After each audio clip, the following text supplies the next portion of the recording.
And I literally said this to him. You are so big, you literally fuck up the game. You take up too much space. If Shaq wanted to win every game, you would win every game.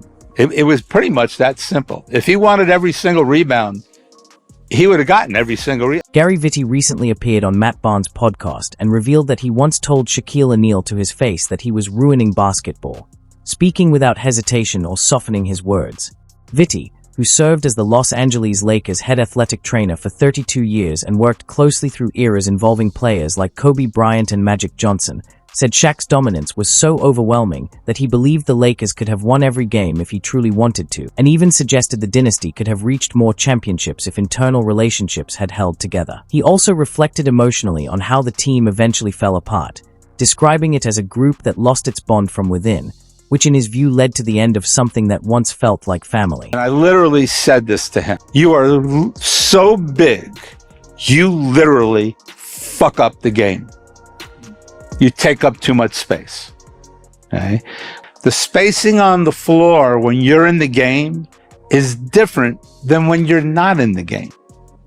So I need you to get on the practice floor, okay? So that what we practice is the way we'll play. Take a moment and think about that claim. The Lakers' longtime head athletic trainer reportedly told Shaquille O'Neal, one of the most physically dominant players in basketball history, that his approach to the game was hurting the team. Not in terms of effort or conditioning, but in how his presence and habits disrupted the entire system around him. According to the story, when a player of Shaq's size and influence doesn't consistently practice with his teammates, it affects everything: spacing, timing, and chemistry. The offense can end up shifting into two different versions depending on whether he is fully engaged or not. Vitti, who witnessed it all up close for years in practices and games, eventually confronted him directly, expressing what he believed the impact truly was. That level of honesty comes from someone who earned the right to speak on it. Gary Vitti was not just a background staff member with the Lakers, he was there through decades of the franchise's biggest highs and lowest lows. He arrived during the Showtime era and was part of the 1985 championship team that defeated Boston in Boston. He stayed through Magic Johnson's retirement, the rebuilding years, and the rise of the Shaq and Kobe era that brought the Lakers back to dominance.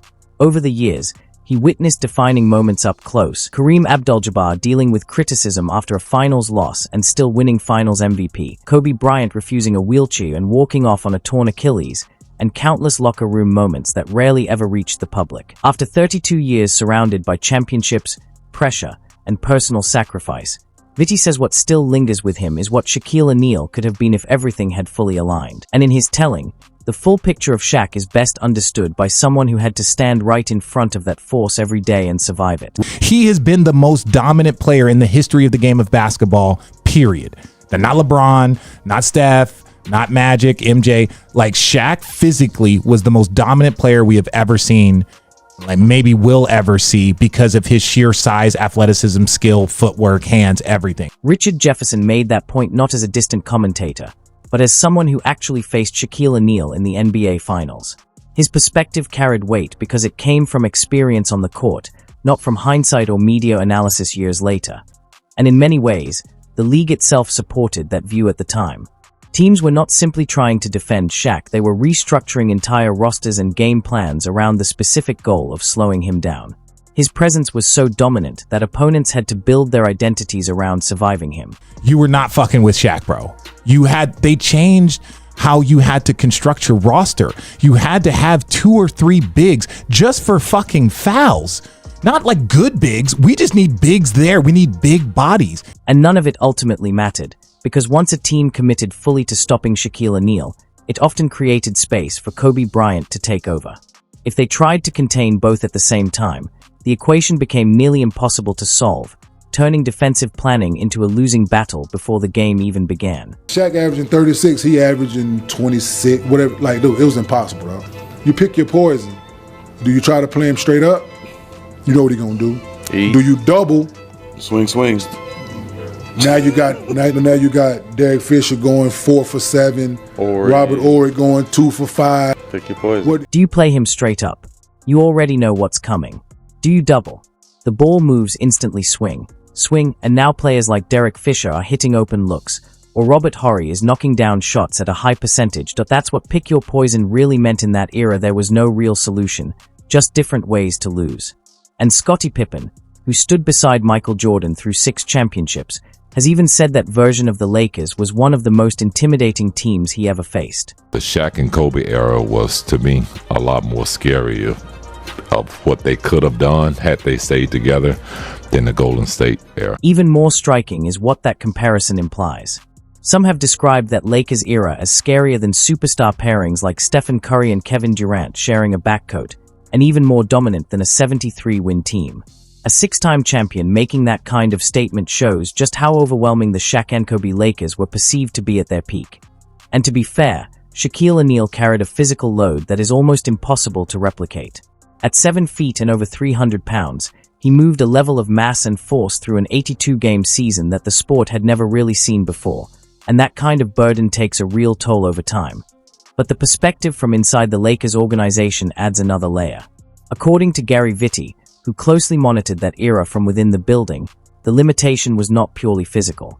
In his view, what ultimately defined Shaq's ceiling was not just endurance or conditioning, but the choices made around consistency, preparation, and engagement over the course of those seasons. If Shaq wanted to win every game, you would win every game. It was pretty much that simple. If he wanted every single rebound, he would have gotten every single rebound. Read that again and let it settle. Every game, every rebound. If Shaquille O'Neal wanted it, he got it.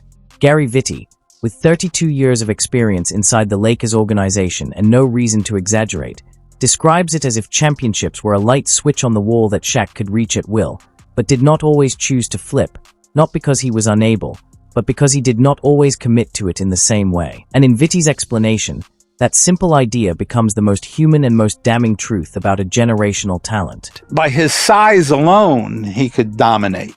Okay? Plus, he had good hands, and he did have cat-like reflexes and that kind of thing. And so he didn't have to work as hard to be as dominant. And that was very obvious to everyone, especially Kobe. So I'm working my ass off, and you're not. He did not have to work as hard to be as dominant. That sentence, in many ways, captures what defined the Los Angeles Lakers between 1996 and 2004. Shaquille O'Neal's talent was so overwhelming that effort often felt optional. He could coast and still be the most dominant player on the floor, skip workouts and still put up 30 in the playoffs, or arrive less than fully conditioned and still force entire defenses into panic the moment he touched the paint. And according to Gary Vitti, that pattern repeated itself over and over inside the same building. At the same time, Kobe Bryant operated on a completely different standard. He treated rest like weakness and approached every off-season like an extension of the season, spending hours each day refining his game while Shaq's preparation followed a looser rhythm.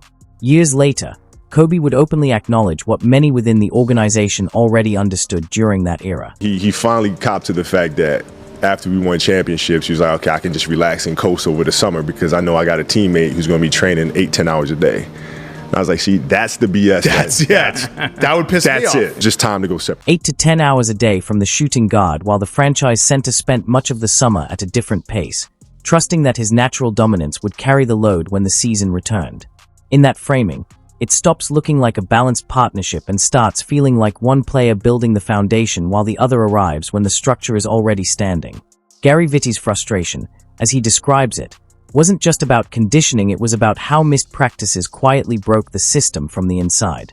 Every drill Shaq skipped meant the Lakers rehearsed spacing and timing without the one player who most defined both, turning preparation into something that didn't match reality once he returned to the floor. Vitti says he confronted him directly about it, telling one of the most dominant forces the game has ever seen that his size and importance made consistency non-negotiable, and that showing up only when he felt like it was disrupting the team's rhythm. But in his telling, nothing meaningfully changed. Over time, the tension between Kobe Bryant's relentless year-round work and Shaq's looser approach widened the gap between them, and Vitti found himself increasingly caught in the middle of a growing frustration that never fully resolved itself. So Kobe's getting more and more pissed off. I'm getting pissed off too at Shaq, but for different reasons. Practice would help him get into better condition. Vitti did not just observe the tension, he felt it, and he has admitted that openly. The frustration, in his telling, was not rooted in personal dislike but in the constant sense that championship potential was slipping away through habits that repeated day after day. From his perspective, every time preparation was treated as optional, it weakened something that could have been even greater. And when the relationship between the two stars finally reached its breaking point, it did not fade quietly. It erupted in the way you would expect when two of the most competitive athletes in the world could no longer hide how far apart they had grown. Then Kobe got really angry with him. And, Shaq's like, well, looking at Kobe, says, you can't win without me. And Kobe's like, well, you can't win without me. Okay? And then the schism starts. You cannot win without me. Well, you cannot win without me. Two lines, said face to face, and neither one was wrong. That is what made it so destructive. Both statements held truth, but neither man was willing to yield, and pride turned that truth into a fracture instead of a foundation. From that moment, the dynasty was effectively finished, even if it still had seasons left on paper.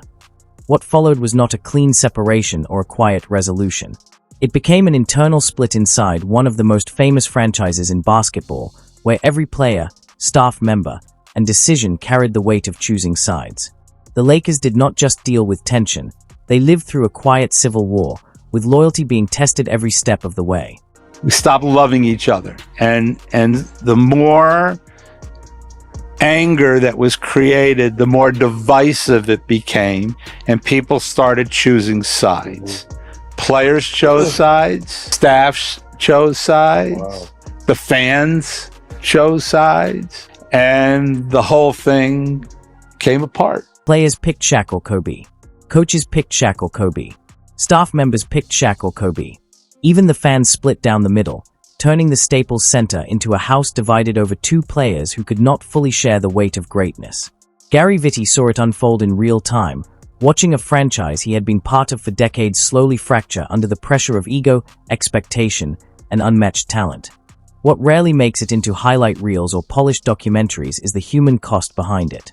Vitti, who spent over 30 years around professional athletes through injuries, championships, retirements, and heartbreak, has admitted that this part of the story still affects him deeply. Not because of basketball itself, but because of what it did to the sense of family that once existed inside that locker room. And it's really troublesome to me. Sometimes I get choked up about it because it was my family. I mean, I have my family, okay, but this was also my family.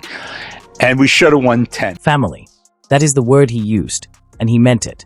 This is a man who taped ankles before Game 7s, who watched players' children take their first steps in the halls of practice facilities, who stood in the tunnel when championship banners went up, and who stood in that same tunnel when careers ended and lockers were quietly emptied with tears still on faces. He saw every version of the journey up close, from triumph to final goodbye, and he never treated it as just a job. And the number that haunts him, the one he keeps returning to, is the one he eventually said out loud. It lingers with him not because of statistics or records, but because of what it represents about everything that was gained and everything that slipped away along the way. And we should have won 10. We literally should have won 10 championships. Okay? And we won 5. We won 3 with the 2 of them. Okay? 5 with Phil. 10 is what Gary Vitti believes was left on the table. 3 is what Shaquille O'Neal and Kobe Bryant actually won together. In that framing, 7 championships never happened not because they were stolen in a single moment or lost to one unstoppable opponent, but because they existed in the space between Shaq's physical dominance and the consistency he did not always maintain. From that perspective, nothing external truly stopped him. The only force strong enough to limit Shaquille O'Neal was Shaquille O'Neal himself. And that is where the conversation splits in two. When people place him above Jordan, LeBron, or any other legend, they are acknowledging his peak while overlooking the structure required to sustain it. The argument, as Vitti sees it, is not about what Shaq was capable of, it is about what was fully realized, and what was never consistently held long enough to become something greater. That is not a legacy. That is a receipt. If you believe the old Lakers were ultimately limited by their own center, then the conversation continues.